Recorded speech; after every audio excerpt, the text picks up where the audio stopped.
Hello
and welcome to another episode of JJ's Workshop.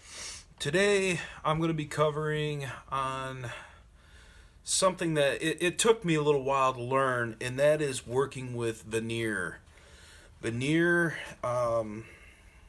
is beautiful. You can do a lot with it, but you can't really sand it down really that much because it's only like a 30-second thick. And I'm making cost-efficient box. This one here, you can do this with just about anything, but I made this sample box first, and it's made with mahogany and walnut, which is something I have a lot of, because I have a lot of raw material of it. But I made very small trim, as you can see, that goes around this box. Now, this next one that I'm going to be making on this video is a little bit different, and the box top is going to be a totally different style, something a little bit more fashionable than what I created for this one. But as you can see, the veneer is beautiful. It's all walnut around the sides. I started out with a mahogany top, and I decided it looked a little bit too plain, and my neighbor gave me some of this walnut veneer that's made out of burro, so it is very beautiful stuff, and I can't wait to show you exactly how this goes to cut down on cost, because I do floors for a living. I had a bunch of small pieces of 1/4-inch Luan, and this is actually going to be the bottom of the box. Now, the thing is with veneer is you need lots of glue, okay? Every square inch of that board must be covered. As you can see, I applied quite a bit, and it's okay.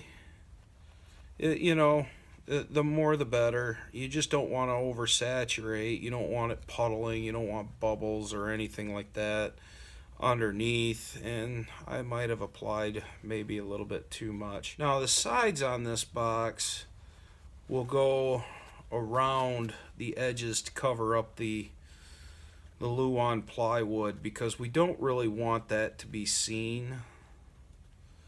And it's up to you if you want to do the bottom side.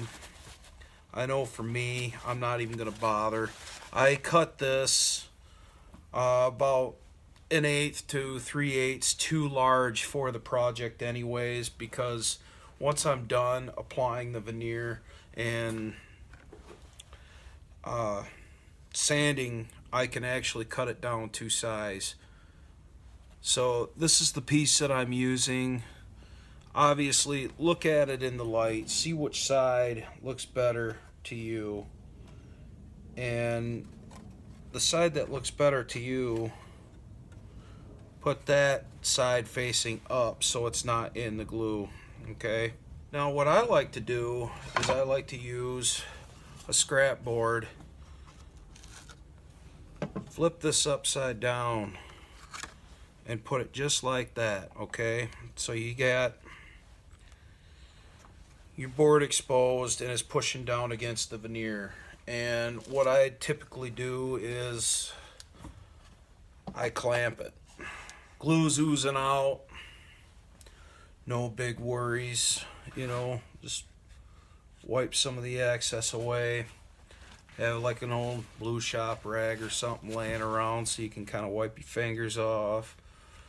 Or you can do like I do on some other projects and just wipe the glue on the side of your old workbench if you're going to be rebuilding one like I am in the spring. Okay, so what I did was I started off with my sides. I put them together and I did the same thing as I did with the bottom. I cut the veneer to fit slightly larger and I glued up the veneer, and this was kind of the finished product. Now, I don't recommend doing this if you don't want exposed sides. You know, I'm using real walnut, so here on the sides I'm going to leave them exposed just to kind of mix things up a little bit.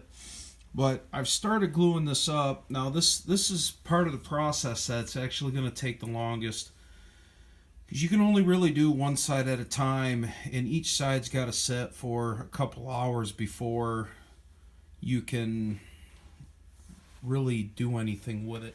I have the sides cut down to 4 inches. So what I'm doing is I'm taking the bottom and I cut it down 3 3/4, 3 3/4. That way there, because my material is 1/4 inch thickness, so these sides will overlap each other. Like you can see how that's sticking out there. Then this will come down and it'll overlap by 1/4 also.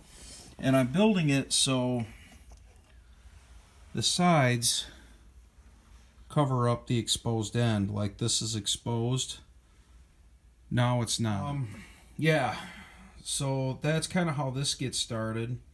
And you have to do this with all 4 sides. And obviously when you're gluing up this next one into here, you're going to want to glue up the end right here, so that way there, when it goes in, it's also up against this and it's glued in.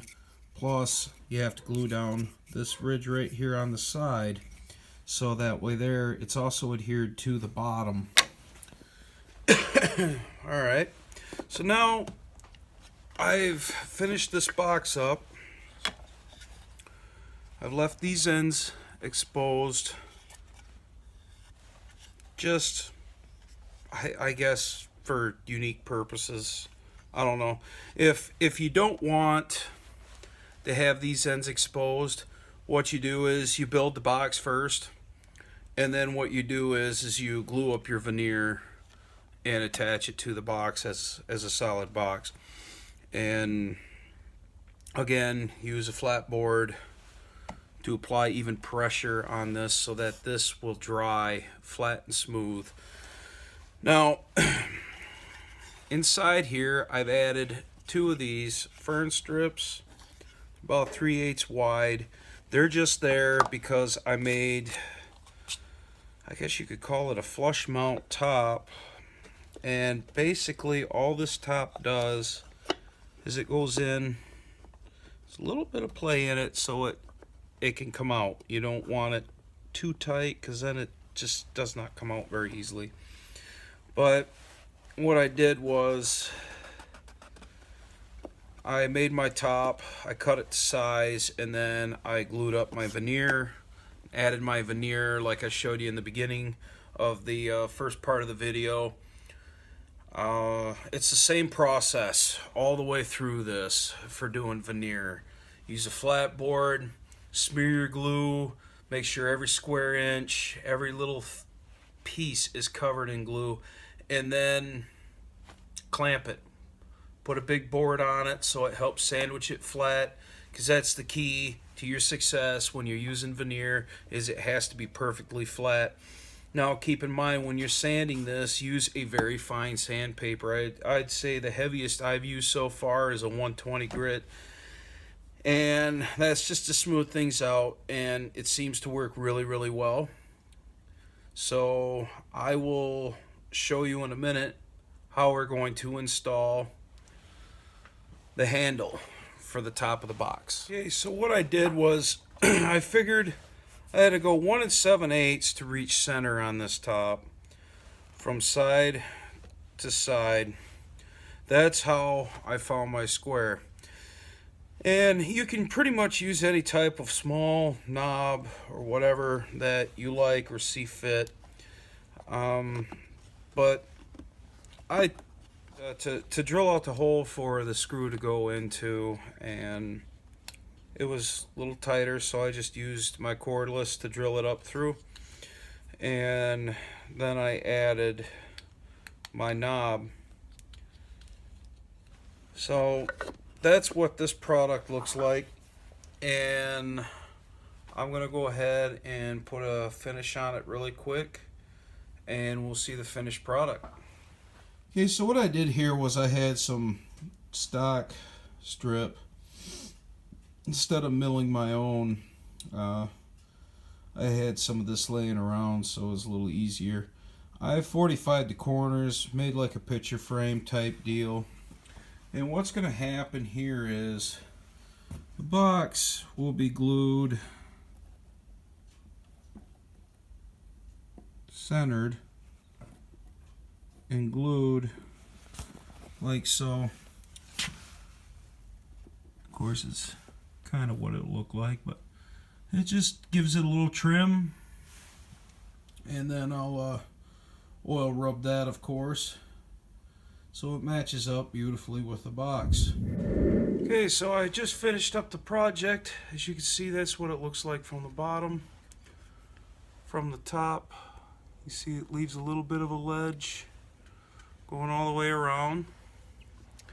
And I just wanted to thank you for watching this episode of JJ's Workshop. I really hope you guys get the courage to try out some veneer. It definitely is a challenge. I still struggle with it a little bit, so don't give up on it too quickly. It's definitely a learning experience, and if I learn any more tricks, I'll be sure to do another episode here on JJ's Workshop. Thank you for watching.